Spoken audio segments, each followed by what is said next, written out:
শস্য ভাণ্ডার খ্যাত উত্তরের জেলা নওগাঁ। বর্তমানে এ জেলায় আমন ধান কাটা ও মাড়াই শেষ। পত্নীতলার সবচেয়ে বড় ধানের মোকাম মধইল, শিবপুর, নজিপুর, আমবাটি সহ বিভিন্ন বাজারে এবার স্থানীয় জাতের গুটি স্বর্ণা, বৃধান ৫১ ছাড়াও স্বর্ণা ৫, চিনিগুড়া ৩৪ ধান বেশি পরিমাণে উঠেছে।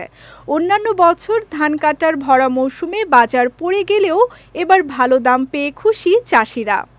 আল্লাহর মতে গত বছর বাজার ছিল প্রায় ১১১০০, এবারে ইনশাল্লাহ ১৪৩০-৪৫ আজকে দিলাম।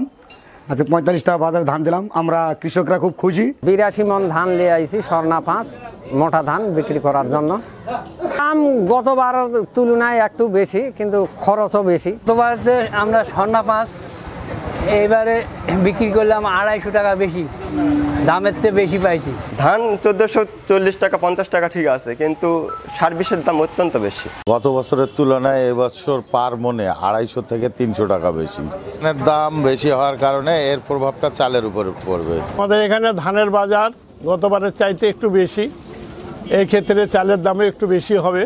সরকার নিয়ন্ত্রণ করলে এবার চালের দাম নিয়ন্ত্রণে থাকবে বলে মনে করছেন উপজেলা ধান ব্যবসায়ী কল্যাণ সমিতির সভাপতি বেলাল হোসেন। মিনিমাম ৫০ গাড়ি ৬০ গাড়ি কেনা হয় এবং বেচা হয়, এই মোকাম থেকে বিভিন্ন জায়গায় যায়। বর্তমান ধানের আমদানিটা কমে গেছে, কৃষকের হাতে তেমন ধান নাই, তবে কতিপয় কিছু কৃষকের হাতে ধান আছে, সেগুলি ধান এখনও বেচার মতন সময় হয়নি। সামনে ইরিগেশন আসার আগ মুহূর্তে হয়তো এইসব ধান আর থাকবে না। চালের দামের বিষয়টা হচ্ছে, যদি সরকার নিয়ন্ত্রণ করে সেই ক্ষেত্রে হয়তো চাউলের দাম কম হয়ে যাওয়ার সম্ভাবনা বেশি। এদিকে বাজারে যেন সিন্ডিকেট তৈরি না হয় সে বিষয়ে প্রতিনিয়ত মনিটরিং করা হচ্ছে বলে জানান জেলার খাদ্য নিয়ন্ত্রণ কর্মকর্তা। জেলা খাদ্য নিয়ন্ত্রক মহোদয় নির্দেশনা দিয়েছে, উপজেলা খাদ্য সেটা মনিটরিং করছে আমাদের দ্বারা। আমরা ওইখানে গিয়ে প্রত্যেক দিনই যাওয়া হয়, মধুল বাজারে যাওয়া হয়, বিভিন্ন বাজারে যাওয়া, যেখানে যেখানে আড়ত আছে।